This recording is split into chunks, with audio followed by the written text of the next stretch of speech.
Another day, another mini vlog. Good morning mga mamshi ko. Ngayong araw nga pala ay sinimulan na natin ang araw natin sa paglilinis. At yan nga pala time na yan, nandito na ako sa kusina pagkatapos ko maglinis. Siyempre magsasaing tayo mga mamshi ko. Ang isasaing ko nga pala ngayong mga mamshi ko ay kalahati ng 1 kilo na niluto ko kagabi. Ito lang talaga yung bigas na meron kami ngayon at isinahin ko na. Kita nyo naman na itakta ko na talaga yung lagayan dyan ng time na yan. At time na ito nga pala, hinanay ko na nga pala dyan yung mga hinugasan ko kanina.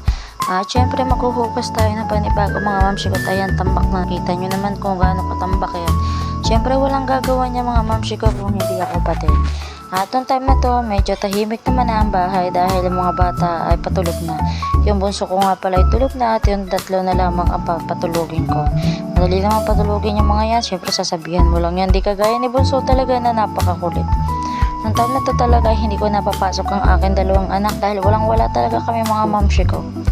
Ang hirap talaga sa life nang wala talagang work. Pero kahit ganun naman, sa awa ng Diyos naman ay mayroong biyayan dumating ngayong araw na to. Maraming salamat nga po pala sa nagbigay ng pambili namin at yung nagbigay po ng bigas na 10 kilo. Maraming salamat po. Ulam na lang talagang iisipin namin at saka pambaon ng mga bata araw-araw. Maraming salamat po sa nagbigay ng 10 kilong bigas ngayong araw. At nung time na to mga mamshi ko ay naglagay na nga pala ako ng harina dyan. Tinimplahan ko na kasi magpapancake ako mga mamshi ko. Dahil nung time na yan nga pala ay kalahating kilo lang yung sinaing ko at syempre hindi kakasya yon. Maguguto yung mga bata, hanggang tanghalian pa yan. At yung time na to ayan, pagluluto na talaga ako ng pancake mga mamshi ko. At yung time na to nga pala yan, dito na ako sa salas, tapos na ako magluto. At yung aking anak na babae, intuso ko maglinis sa kwarto. Kahit nga pala na yung nagtatabog, sumusunod pa rin naman. Wala siya magagawa dahil nahihilo ang kanyang mami. Hindi po ako buntis. Ako lang talaga po yung masama ang pakiramdam ng time na to. Ewan ko ba kung ano nararamdaman ko. Low blood na yata ako mamshi ko sa mga kakaisip araw-araw kung saan pukuhan. At yung time na ito mga mamshi ko, sobrang panas talaga din sa loob ko. Ito na lang talaga sinuot ko. At inaayos ko nga pala itong B8 ko at nasira na talaga siya mamshi ko.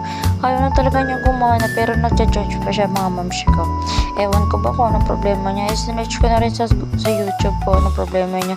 Pero hindi naman kumana eh. At yung time ito mga mamshi ko, dito na naman ako sa kusina. Siyempre, mag-aasikaso na naman tayo na paghuhugas mga mamshi ko. At wala talagang ganyan. Siyempre, ako pa din. Gawain ko yung mga mamshi ko eh. At habang naglilinis ako dyan, ay yung mga anak ko nga pala yan dyan lang. Makukulit sa paligid ko. At nalagay na nga pala ako ng dishwashing dyan. Paubos na talaga itong dishwashing ko. Naghihingalo na talaga. Wala pang trabaho sa mister. Ewan ko kung kailan magkakatrabaho sa mister. Hindi pa ako